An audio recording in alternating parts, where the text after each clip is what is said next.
There's an old movie from, I'm not sure if it was 90s or 80s, but definitely a classic from way before 2000s called The Sandlot. Of course, there's been other spin-offs and some lukewarm, half-cooked sequels to it, but the movie The Sandlot is an absolute favorite of mine. It's right up there with The Lion King and the likes of The Patriot and a few others. There did a bit where Babe Ruth was speaking to one of the main characters. Basically, he said the quote, heroes are forgotten, but legends never die. For somebody,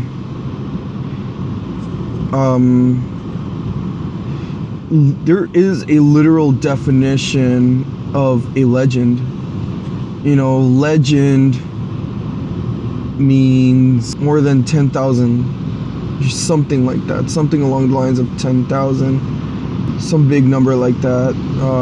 I know it's more than 1,000. I'm not sure if it's 10,000 or 1,000 or whatever. Basically, the word legend derives from the word liege, which basically means 1,000 or 10,000, inhabitants. And the word legend, the variation word legend basically means relevant for that many years. In order to be a legend, your name along with its accomplishments, what it's related to, has to be relevant for well over 10,000 years. People say such and such is a legend or whatever, then basically it's an acknowledgement that name is not going to ever go away because of its the recognition behind the name and the the legacy that's tagged to it. When you say a name like Babe Ruth, everybody know who Babe Ruth is. It's an icon. When you say a name like Michael Jordan, even people who know nothing about basketball know the name or have heard the name Michael Jordan. When you say names like Muhammad Ali or Mike Tyson, people immediately associated with boxing and famous boxer. That's just in the sense of sports. There's so many you can tie into it. The Beatles, Elvis when it comes to music, Mozart when it comes to classical pieces, Leonardo da Vinci when it comes to paintings and art. There's so many legends out there, and it's basically names with a legacy, names that even if their face isn't recognizable, but at least their name is. It's associated. It will never stop being the ultimate standard for perfection. And the reason I'm touching on all of this is because I was talking to a coworker of mine, and not to say that he's, I'm not trying to bash him, saying that he's never going to be remembered or that he's nowhere, that he's not going to be a legend in some sort of regard or whatever the case may be, because I'm totally in the boat with him. I sat down at one of my breaks at work. I sat down to have my second breakfast of the morning. I sat down to have some breakfast, have some coffee. I grabbed a newspaper and just started, skimming through it. It was still probably like 10:30, 11 in the morning. Basically, I sat down with him and, casually just started asking about life, this and this and that. And he was telling me he was checking out my Facebook and he noticed I I have pictures in there with at gigs with with playing guitar and doing drums and all this bunch of stuff, and pictures of when I've been on tour and all this stuff. And he asked me, bro, you play drums? I'm like, yeah, I used to do a lot of session work and used to do a tour, and used to be a touring musician for a good chunk of time. That was really my only income when I was doing not so hot and with my pocket change and all that stuff. When I was struggling financially, for those of you who need that terminology spelled out. So he was like, oh shit, yeah man, I have a couple kits that I've basically tucked away in my parents' basement for a few years myself, and basically haven't touched them in years, and I'm now contemplating getting rid of them, mainly due to I need the space for other areas of my life, and basically I need the space, and I just don't see myself returning to that part of my life and anytime soon, if ever. And I could relate to that. I could, I understand what that feeling is, because I've definitely been through that a lot of times. And really my passion for music has really been the only thing that has kept me not getting rid of those things. I've had to get rid of a lot of music gear to make it through some hard times, and a huge percentage of me has definitely regretted doing that, because I was able to make it out okay. Meanwhile, I don't have a really good piece of gear that I once had. I definitely regret not getting rid of something else or whatever. But more than that, I hate that there's a vast group of people that never knew that I didn't get to meet in that part of my life, and that I currently know, and would never have associated with me unless they looked at past pictures or would share about that part of my life. That there's people out there that would never associate my name with being a musical an arts career pursuer, and rightfully so. I'm not saying, wow, fuck, why don't you guys know about me or anything like that. No, it's a matter of I haven't continued to go out of my way so that my personal legacy is intertwined with the passion that is chasing music. That's basically what it comes down to. Nobody is associating my name with an active musician, and that's totally my fault. I haven't, in a way, I feel really bad about that. Every time I walk by the den of my house and I look at my Les Paul, my favorite guitar ever, and I want to pick it up and play it and whatever, but unfortunately I'm just on my way out the door, getting ready to do something else, and find myself with not enough time to pick it up and play it and continue chasing that part of my life. And it's just a matter of I'm choosing to do other things in my life that as of right now are a little bit of higher priority, but I have the certainty that at some point in my life, whether it's near future or far future, or a day that's a little more distant than others, I'm definitely gonna continue that pursuit, because I have a passion for it, and I think that's the reason why I'm still actively, I'm still constantly looking for more music gear, because not because I think I'm going to use it anytime soon professionally, but it's just a matter of I'm trying to keep the hope up in my mind, in my heart, in my life. I'm trying to keep some sort of a motivation, some sort of a confirmation that I'm going you know, that someday I will return to it. And I think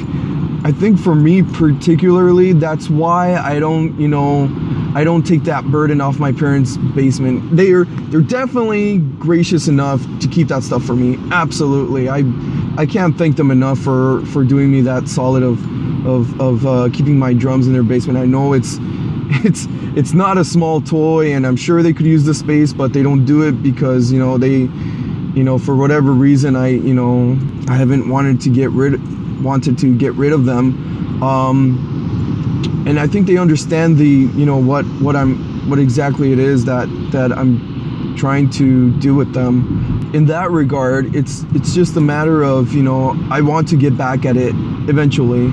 I don't want it to die along with some other things that I've kind of had to, they're shelved, but they're not thrown out, that particular dream of mine. I think I would be giving up way too easy if I was like, you know what, I'm just gonna turn away from this forever because it'd be easier that way. I think it would be an act of ingratitude if permanently turn my sight away from a part of me that has been so therapeutic, such a positive alternative to my life, something that I've been able to use as rehab and as a source of getting clean and a source of income and a source of feeling alive and meaningful and purposeful in this world. And so I want a good part of my own personal legacy to be related to what I know I'm able to do with my instruments and all this stuff. And and the reason why I'm saying all of this is when I sat down and talked with Andrew, I looking at it at hindsight, stepping back and looking at it, I could definitely see that happening right now, because he's got such an outgoing spirit. It's such a life-loving personality, and also the manner in which he conducts himself as far as composure and image. I can definitely see him being a drummer, being a musician, being a lover of art and expression.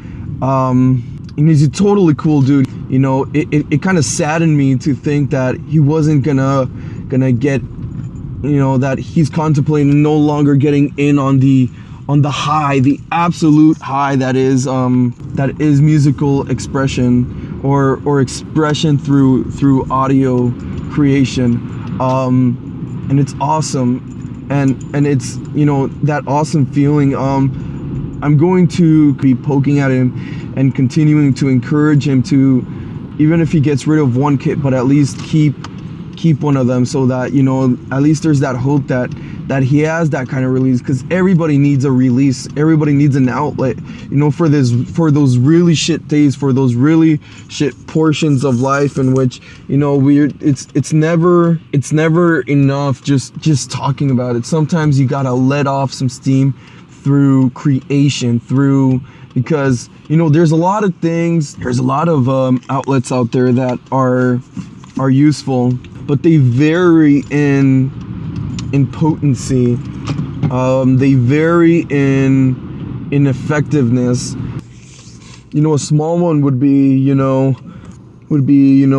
taking a walk, staring into a sunset, or just taking a few minutes to step away from a situation and breathing and meditate a little bit, go, and then go reapproach it with a fresh mindset, yada yada yada, and all this good stuff. That's an example of a small outlet, where you really just, you're letting a small gap from the lid of the pot, and that's good. It's effective if or whatever. But then there's a big outlets that sometimes it's the little ones, the little stress relieves aren't enough. Sometimes You know, you have to use the big ones. You have to use expression. You have to use creation. You have to use physical involvement. I'm not saying go out and fucking punch somebody out, because chances are you're gonna get yourself into trouble. But then that's you know, that's a big part of the reason why I took up martial arts, because I absolutely needed a physical outlet sometimes. You know, I needed, you know, if you go to the gym, if you're having a really shit day, go to the gym and fucking let off some steam. You'll find out very quick that when you're fucking pissed off and you go to the gym, you have one of the most incredible workouts of your fucking life. It's not even funny how much of a pump and how much adrenaline you'll start getting, and no pre-workout drink, no supplementation, no coffee, no sugar rush is going to outperform, is going to give you a better result than the natural adrenaline through frustration and steam outlet. It's incredible how much that stuff works. You know, it's very relatable. You know, it's the same concept as angry sex. You know, speaking of which, children, this is the rated R portion of the show, in which, you know, we should probably ask mommy and daddy if it's okay to listen in. That's what the angry rough sex is for, you know. When you're fucking pissed off at each other, and you decide, instead of fucking taking some pots and pans and some hair dryers to each other's fucking foreheads, you know, go to the bedroom and work things out the Adam and Eve way, and you'll find out very, very quickly it's so much better than makeup sex. It's so much better than fucking love sex. It's so much better than, you know, wild monkey sex. It's so much better than sex on the beach, no pun intended. You know, it totally outdoes rain sex, although it's, you know, rain sex is a pretty close second. Fuck, holy shit, I digressed. Anyways,